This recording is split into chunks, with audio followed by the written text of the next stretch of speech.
अनाबिया शेख। वो तो बता दो, हम लोग किस स्कूल में पढ़ते हैं? पता तो चले, हम लोग किस स्कूल में पढ़ते हैं? My name is Anabia Sheikh. My school name is Al Parvesh Public School, Abilobag, Mubarakpur, Azamgarh. I read it class second. I am going to say our country speech in Hindi. मैं Arabia Sheikh देशप्रेम और राष्ट्रीय बाल के उपलक्ष्य पर अपने कुछ विचार आप सभी के साथ साझा करना चाहूंगी। आज़ादी। आज़ादी का असली मतलब वही समझ सकता है जिसने कभी गुलामी की हो। हम सौभाग्यशाली हैं कि हमने स्वतंत्र भारत में जन्म लिया। यूँ तो आज़ादी की लौ 1857 में ही जल चुकी थी, जो वर्षाल बनकर 1947 में हमारे देश को आज़ाद कराए। प्राचीन, मध्यकालिक और वर्तमान भारत के उदाहरणों से स्पष्ट करना चाहूँगी कि जब फिरंगियों के फेरे में फंस गए थे तो उनके बसंती की चौराकी एक आवाज पर टोलों की टोले उमड़ आते थे और उनके वंदे मातरम के नारों से खून में आने वाले 5 डिग्री का तूफान अंग्रेजी शासकों की जड़ों में तूफान ला देता था। लोग मर जाते थे, मिट जाते थे, फांसी चढ़ जाती थी तो वो भी अपनी देशभक्ति साबित कर रहे होते थे, क्योंकि ये उस दौर की कसौटी थी। उसके बाद 62, 65 और 71 के युद्धों पे अपना सुहाग गवा देने वाली औरत जब घर की ये हालात हो जाती थी कि प्यार भी भरपूर गया, मांग का सिंदूर गया, नदी दो निहालों की लंगोटियां चली गई, छोटे छोटे बेटियों की चोटियां चली गई, बाप की कमाई गई, भाई की पढ़ाई गई। ऐसा एक विस्फोट हुआ, पता ही नहीं चला, पूरे जिस्म की कई बोटियां ही चली गई। और आपके लिए तो एक आग बड़ा है साहब कि तू मेरे घर की तो रोटियां ही चली गई वाले हालात ही हो जाने के बावजूद भी एक माँ अपनी बेटी को सरहद पर दुश्मनों की धज्जियां उड़ाने के लिए भेज देती थी और उसे पत्र लिखा कर ये भेजा करती थी कि अब्बा ने खत लिखा है बड़े ही चाव से, पुत्र मेरे ना घबरा जाना, एक इतना पीछे हटना चाहे इच्छित कर जाना। इस तरह पूरा परिवार देशभक्ति साबित कर रहे होते थे। तब देश बलिदान मांगता था, तब देश लड़ जाने को कहता था, मर जाने को, मिट जाने को, फांसी चढ़ जाने को। किंतु आज आदेश लड़ जाने को नहीं कहता, मर जाने को, मिट जाने को, फांसी चढ़ जाने को नहीं कहता, बल्कि मेरे विचार में यदि कोई व्यक्ति अब तक अपनी ईमानदारी, पूरी मेहनत और पूरी लगन से करते रहे तो वही सबसे बड़ा देशभक्ति। मैं नहीं मानती कि फेसबुक, व्हाट्सएप की डीपी को 3 रंगों में रंगना ही देशभक्ति है। यदि आप कहेंगे कि साल में हाथ में 2 बार तिरंगा ले लेना देशभक्ति है, तो मैं पूछना चाहूंगी कि फुटपाथ में रहने वाला वो बच्चा ट्रैफिक की छाव में, उनके पाँव में जब तिरंगा बेच रहा होता है तो क्या ये उसे उसकी देशभक्ति कहेंगे? ये उसकी देशभक्ति नहीं है, उनकी पैर की भूख की शक्ति है जो उसे ऐसा करने पर मजबूर करती है, क्योंकि वो न मस्जिद को जाते, न शिवालों को जाते, जो पेट के भूखे होते न वो सिर्फ भोजन के दीवालों को जाते हैं।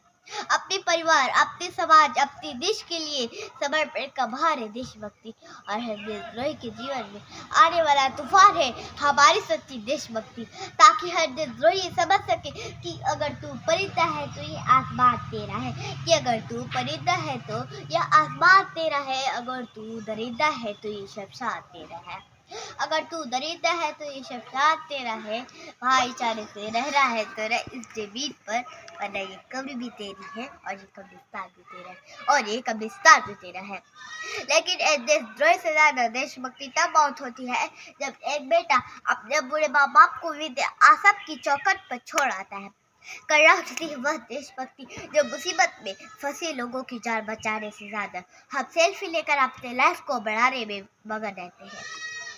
हम एक ऐसे समाज में जीते हैं जहाँ लड़कों से बात करते देखकर जो भाई हड़काते हैं, वही भाई अपने गर्लफ्रेंड की किस्से घर में हंस कर सुनाते हैं। और मैं बता दूं, महिला सुरक्षा के मामले में हम आज भी चौथे नंबर पर है। हम एक ऐसे समाज में जीते हैं जहाँ पत्थर की मूरत को लट्ठी चप्पल भूखे नंगे तृप्ति सो जाती है लोग। मजदूर को मजदूर समझिए, मजबूर नहीं, गरीब को काम दीजिए, दान नहीं। यही सच्ची देशभक्ति यही सच्चा प्रेम न सरकार मेरी है और ये बड़ा शराब मेरा है। इतनी सी बात का गुरूर है मुझे, इतनी सी बात का गुरूर है मुझे, मैं भारत की हूँ और ये भारत मेरा है। परंतु एक वैचारिक बीमारी हमारे समाज में मुझे नजर आती है। कहा जाता है हम दुनिया के सबसे बड़ी लोकतंत्र हैं, जहाँ हिंदू, मुस्लिम, सिख और ईसाई पैदा होते हैं। लेकिन बदकिस्मती है अब इंसान पैदा नहीं होते। मेरे विचारों में न हिंदू की जरूरत है न मुसलमान की जरूरत है, राष्ट्रवाद के लिए केवल अच्छे इंसान की जरूरत है। जरा सोच कर देखिए, ये पेड़ पौधे, ये शाखाएं भी परेशान हो जाए अगर परिंदे भी हिंदू और मुसलमान हो जाए। बड़ी बड़ी बातें नहीं, छोटी छोटी कोशिश करनी होगी, क्योंकि ठोकर हमें पहाड़ों से नहीं पत्थरों से लगा करती है। I big and Indian, I being symbol daughter of motherland, we proud to be. I being an Indian, I being a student, I being symbol daughter of motherland, we proud to be an Indian. और मैं salute करना चाहूँगी सरहद पर दिन रात खड़े हमारे रक्षा के लिए हर उस जवान को, इस देश की पुलिस प्रशासन और किसान को, इस देश की पुलिस प्रशासन और किसान को, हर उस व्यक्ति को जो अपना काम अपनी ईमानदारी, पूरी मेहनत और पूरी लगन से करते रहे, तो वही सबसे बड़ा देशभक्त है, तो वही सबसे बड़ा देशभक्त है, तो वही सबसे बड़ा देशभक्त है। आज इस मंच की जिम्मेदारी के साथ मैं भारत की बेटी ये कहती हूँ कि हमारा राष्ट्रीय मार्ग तब संभव होगा जब हम आप सभी मिलकर प्रयास करेंगे, क्योंकि ये हमारे देश की जिम्मेदारी नहीं है हमें आगे लेकर जाने की। हमारी जिम्मेदारी है देश को आगे लेकर जाने की।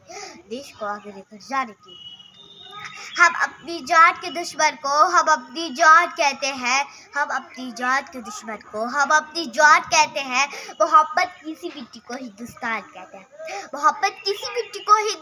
कहते हैं, जो दुनिया में सुनाई दे उसे कहते हैं खामोशी, जो आंखों में दिखाई दे उसे तूफान कहते हैं, जो दीवार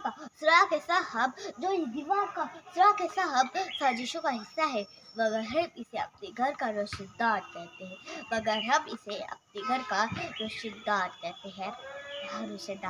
हैं।